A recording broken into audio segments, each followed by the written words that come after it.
PMC Hindi के संपूर्ण स्वास्थ्य सीरीज में आप सभी का सुस्वागतम। मैं आपका दोस्त नेचुरोपैथ डॉक्टर धीरेन्द्र सरीन। आप सभी को मेरा आत्मवंदन प्रणाम नमस्कार।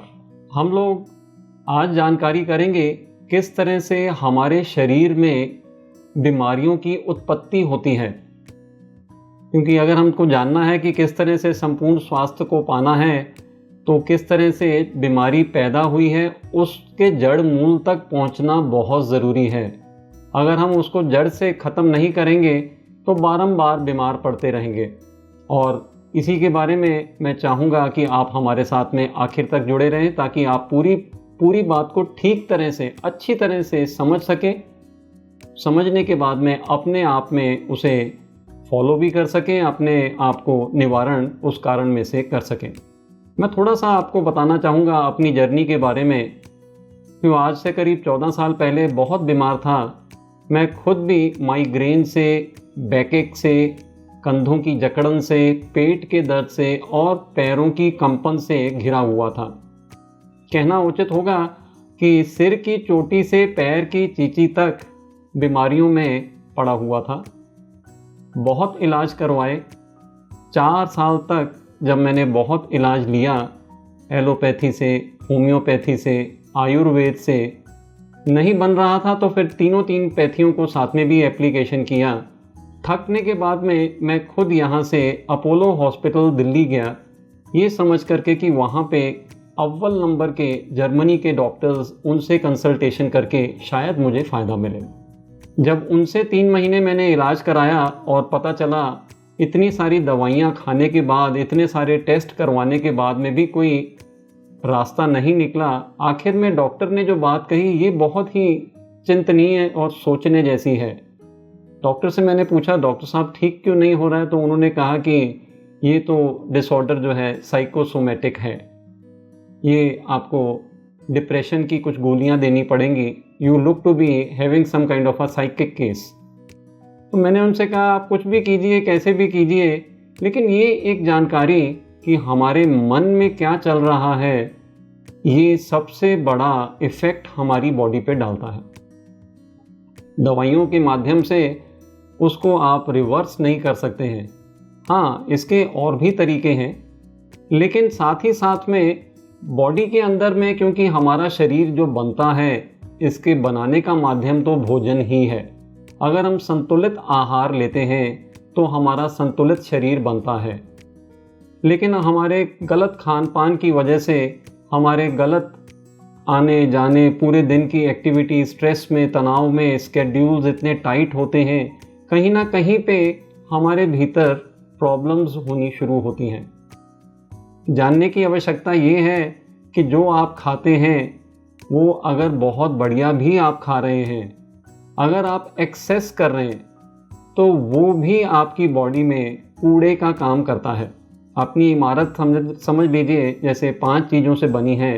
अगर उन 5 चीज़ों के अंदर में कोई चीज़ ज़्यादा हो जाए, से फॉर एन इंस्टेंस आज हमने अपनी इमारत को बनाने में ईंट लगाई, उसमें हमने रेती लगाई, उसमें सीमेंट लगाया, पानी लगाया, सभी चीज़ों का उसमें हमने अच्छी तरह से मिश्रण करके उसको बिठा दिया। आज जब पूरी इमारत रेडी है और आपके लिविंग रूम में 2 ईंटें, थोड़ी सी रेती रख दी जाए, मटेरियल बहुत अच्छा है, लेकिन आने वाला हर कोई, यहाँ तक कि आप अगर मेरे मेहमान हो तो आप कहेंगे पता नहीं डॉक्टर साहब ने अपने घर में कूड़ा क्यों रखा है। वैसे ही कुछ हमारे साथ होता है जब हम खाने में अच्छे से अच्छा भी खाते हैं लेकिन एक्सेस कर देते हैं। एक्सेस कैसे होता है? तो या तो हमारे चटोरेपन की वजह से, और या तो प्रेम वश में आकर के हमारे ही घर के लोग, खास करके महिलाएं, जो अपना प्रेम दिखाती हैं और बोलती हैं कि देखो थोड़ा सा और खा लो, एक चपाती और। या तो कई बार ऐसा भी होता है कि आप निपटाने के चक्कर में कि अरे ये 1 कटोरी दाल की बच गई है तो ये कहाँ रखेंगे, इसको आप खा लो। और हम जब उसको अपने शरीर में उतारते हैं तो उस समय हाथ भी अपना, मुंह भी अपना। खाली इतना ही सोचना और समझना है कि संयम बरतना बहुत ज़रूरी है। आवश्यकता से अधिक हर एक चीज़ कूड़ा है। अब वो जो शरीर में आप डाल रहे हैं वो आपको शरीर में फ़ायदा तो नहीं पहुंचाएगा, लेकिन हाँ आपकी एनर्जी का लॉस करेगा और आपको बीमार करने के लिए पर्याप्त है। थोड़ा मैं आपको उदाहरण के तौर पे बताने की कोशिश करता हूँ। एक कटोरी है, एक्सेस हो गया, उसको हमने बाहर रख दिया। एक्सेस हो गया मतलब वो ज़्यादा है, हम लोगों ने खाना खा लिया, एक कटोरी बच गई, वो कटोरी हमारी किचन में पड़ी रह गई, ढक्कन प्लेट से उसको ढका था। अगले दिन सुबह सुबह हम कहीं घूमने बाहर निकल गए, वो कटोरी दाल की वहीं पड़ी रह गई। जब हम देखते हैं अगले दिन हम सुबह में वापस लौट कर आए तो उसमें से कुछ बदबू और कुछ खटास। तो ये जो बदबू उठ रही है ये गैसेस हैं और जो उसके अंदर में खटास है वो एसिड्स हैं। तो ऐसा ही कुछ हमारे सिस्टम में भी होता है जब हम संयम के ऊपर जाते हैं और अपने शरीर में ज़्यादा डाल लेते हैं। ये तो मैंने बात की, अगर अच्छा पौष्टिक खाना घर का बना हुआ भी बढ़िया से बढ़िया अगर हम डाल रहे हैं, फिर भी अगर हमने कहीं पे गलती कर दी और उसे हमने शरीर में डाल दिया ये समझ करके कि चलो बाहर रखेंगे, इससे तो ज़्यादा अच्छा है, खा लेते हैं, ख़त्म कर देते हैं, तो वो हमारे शरीर में कहीं ना कहीं पे प्रॉब्लम्स को जर्मिनेट करेगा। आप देखेंगे आज दवाइयाँ जो मार्केट में बिकती हैं, खास करके 80% मेडिसिन एंटासिड्स और गैस्ट्रिक की हैं।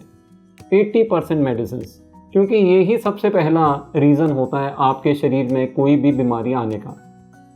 हम जब खाना खाते हैं उसका एक प्रक्रिया है, हम कुछ भी खाते हैं जो शरीर में अंदर उतरता है तो उसे कुछ समय लगता है अमाशय में उसका घोल बनता है, उस घोल से उसका रस बनता है, उससे फिर वो रक्त बनता है, उससे हमारी मांसपेशियां, हड्डियां, हमारा जो मन है उसके उत्तम बहुत सूक्ष्म भाग से हमारा मन भी विकसित होता है।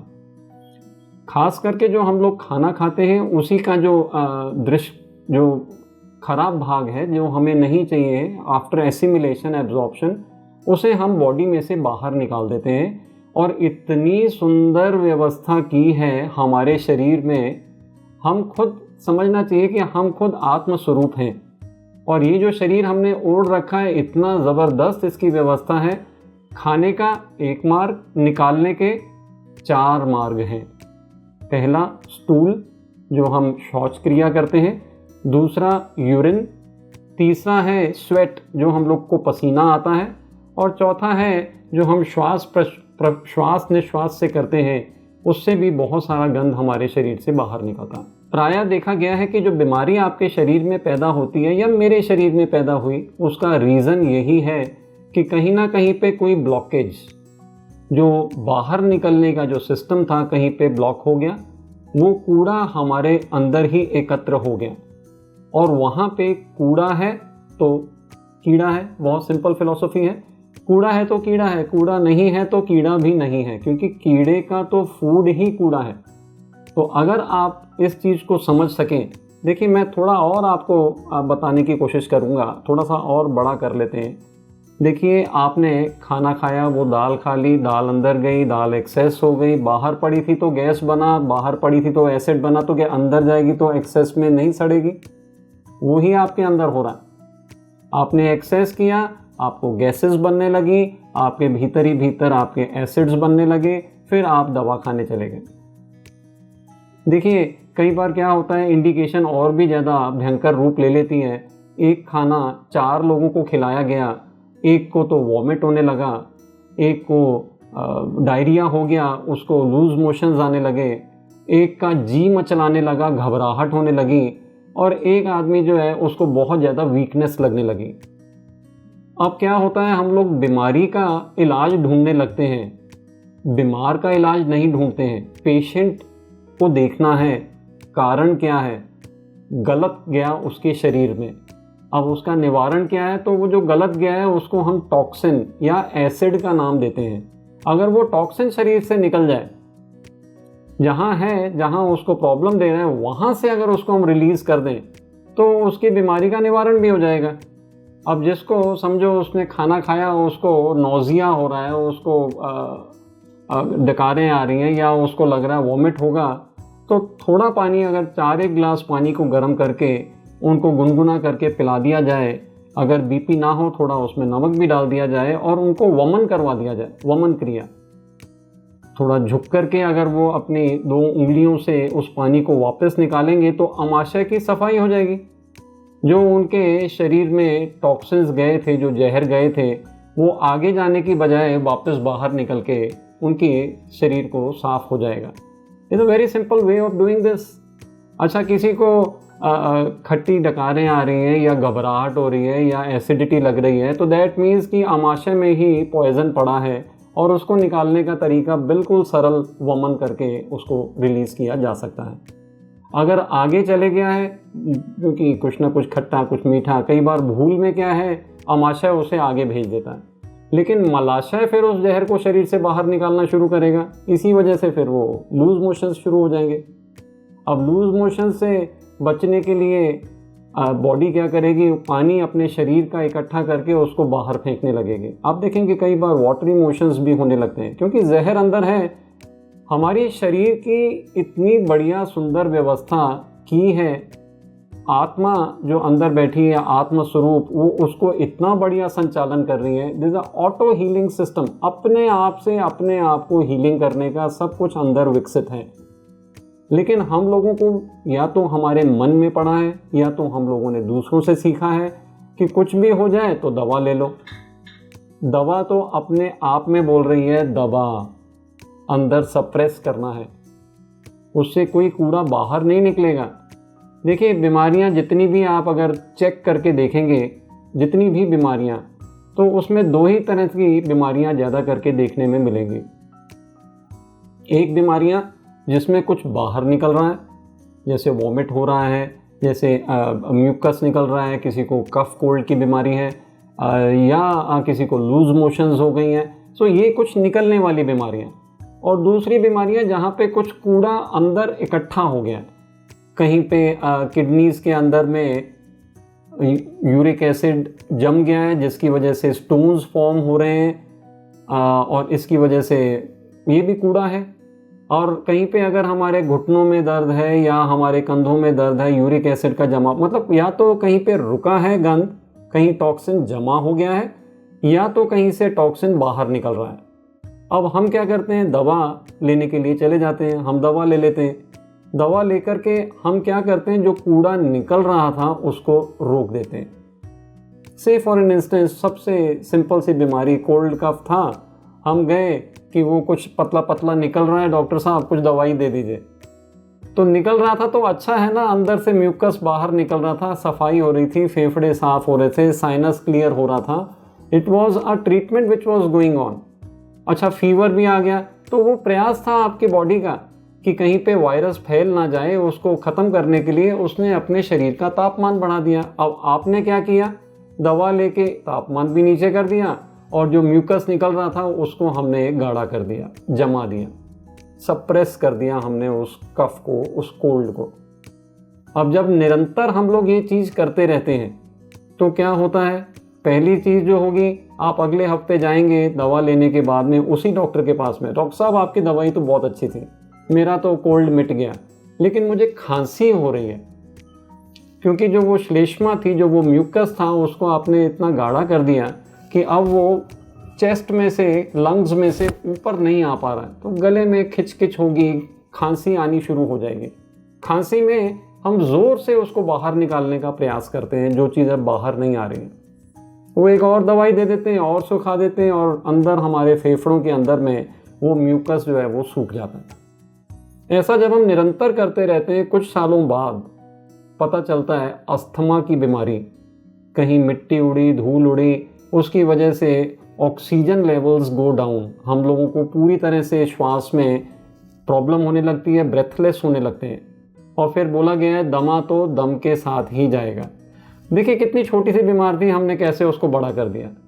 वैसे ही हमारे पेट की बीमारियां भी हैं, वैसे सभी बीमारियों में ज़्यादा करके देखो, मैं एक बड़ी सिंपल सी आपसे बात बताना चाहूँगा।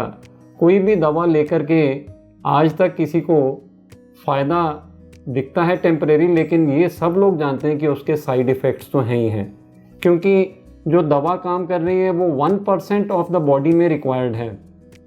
लेकिन दवा के पास में कोई ऐसा नहीं है कि ये गोली के पास में कोई आँख लगी है वो उसी जगह पे जाकर के हमला करेगी।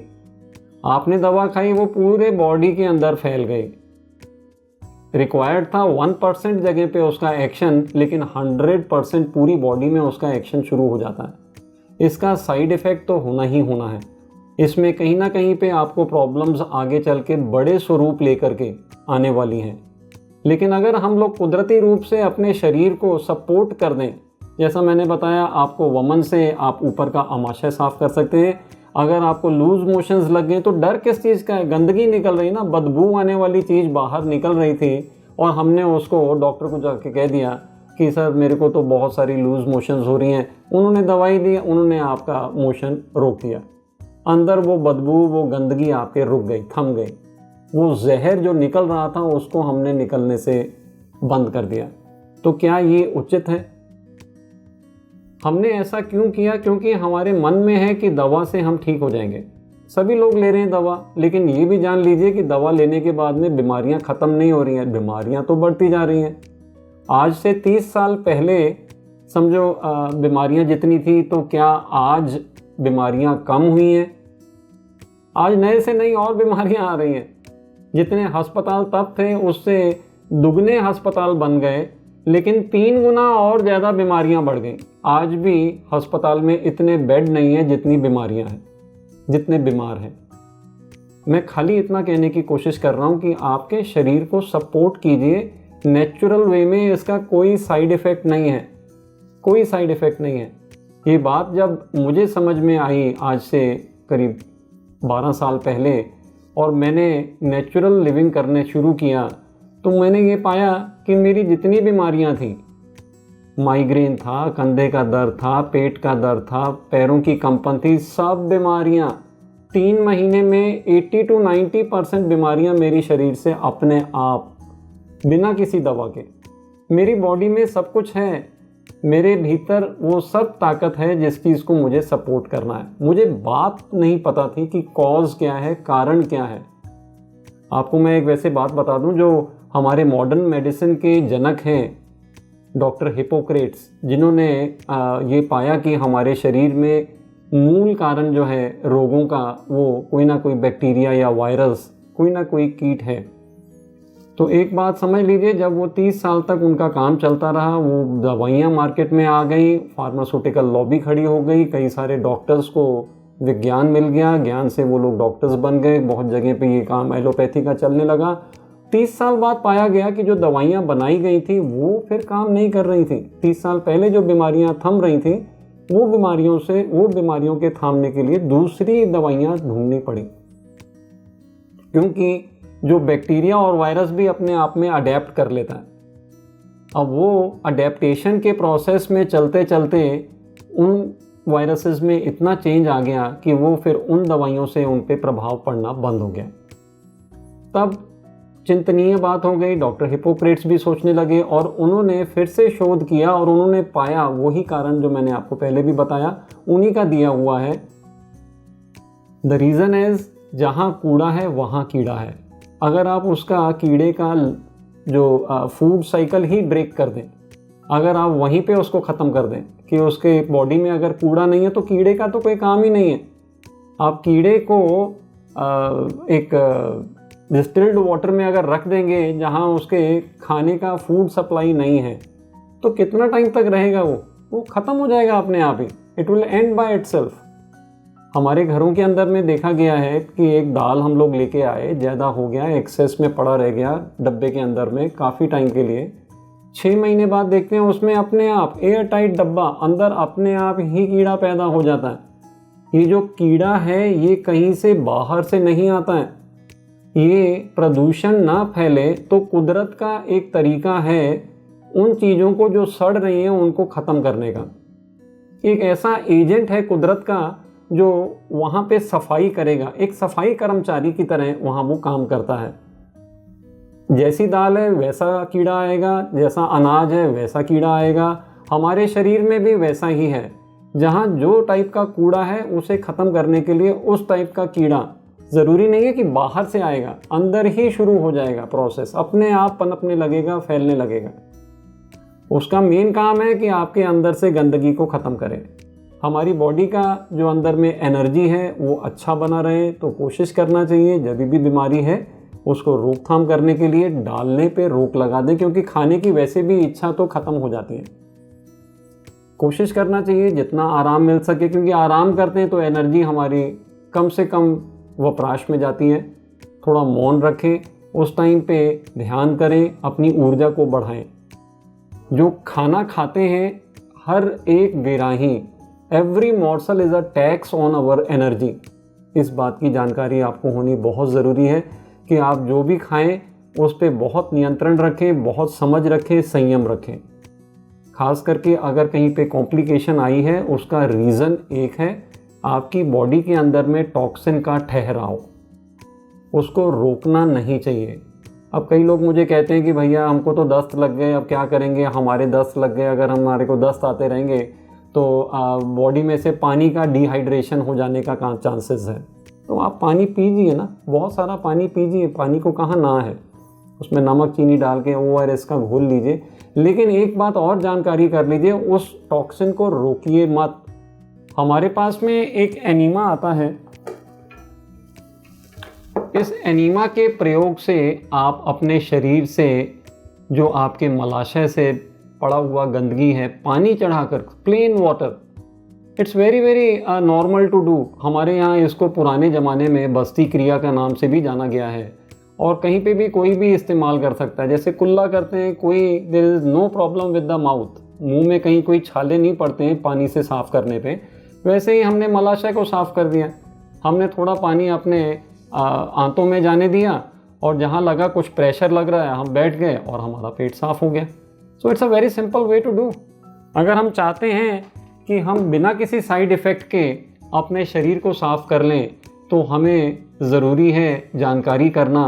सबसे पहली चीज़, कारण क्या है? कारण है हमारे शरीर में टॉक्सिन्स का या तो रुकना या तो हमारा रोकना। हम लोगों की गलत सूझबूझ से हम लोग उस चीज़ को रोकते हैं। निकलने वाला श्लेष्मा भी ख़राब है, निकलने वाला जो डायरिया है वो भी ख़राब है, उसे रोकें मत, उसका बाहर निकलने में सहयोग दें। और जितना बन सके डिहाइड्रेशन को हटाने के लिए जहाँ पे हमारे शरीर का पानी लग रहा था हम बाहर से पानी चढ़ा करके उसको बाहर निकाल दें। अगर आपको कहीं पे कफ कोल्ड है तो आप ज़रूर अपना वमन करें ताकि आपका साइनस और आपके ऊपर का जो अमाशय है वो क्लियर हो जाए। साथ साथ में आप भाप लीजिए, स्टीम लीजिए ताकि आपका साइनस भी क्लियर हो जाए। और आप अपनी तरफ से कोशिश करें, अपने शरीर को थोड़ा समय दें, क्योंकि ये समय जो आप दे रहे हैं उसमें अपने आप से बॉडी अपने आप उसको हीलिंग करना शुरू करेंगे। ये तो एक बड़ी ही साधारण सी जानकारी मैंने आप तक पहुंचाई। हम लोग समझते हैं कि कोई बड़ा प्रॉब्लम आ गया, अगर if there is a big problem there has to be a big solution. It's not like that. To tell you very honestly, अगर कोई बहुत बड़ा प्रॉब्लम आया तो सॉल्यूशन बहुत ही सिंपल होता है, बहुत ही साधारण है। समय देना पड़ता है शरीर को ताकि वो शोधन कर सके, उसमें से गंदगी को बाहर निकाल सके ऑन अ रेगुलर प्रैक्टिस। हम अपने लाइफस्टाइल को बदलें, ये बहुत ज़रूरी है। अगले एपिसोड में हम लोग आपको बताएंगे क्या क्या निवारण के तरीके हैं। आज हमने अच्छी तरह से समझा कि जो कीटाणु पैदा हुआ है वो एक एजेंट है, वो एजेंट है कुदरत का हमारे शरीर में सफाई करने के लिए। हमारा जो तापमान बढ़ा है वो एजेंट है उस चीज़ का कि बहुत ज़्यादा वायरसेस या बैक्टीरिया हमारी बॉडी में ना फैल जाएं। अगर कोई दस्त थे या कहीं कोई वॉमिट हो रहा था या कोई श्लेष्मा निकल रहा था तो वो गंदगी बाहर निकल रही थी। साथ ही साथ में ये भी जानकारी होनी ज़रूरी है कि अगर कुछ रुक गया है, जैसे घुटनों का दर्द हो गया, बैक पेन हो गया या किडनी में स्टोन्स हो गया या हाई BP हो गया, तो वहाँ कुछ जमा है।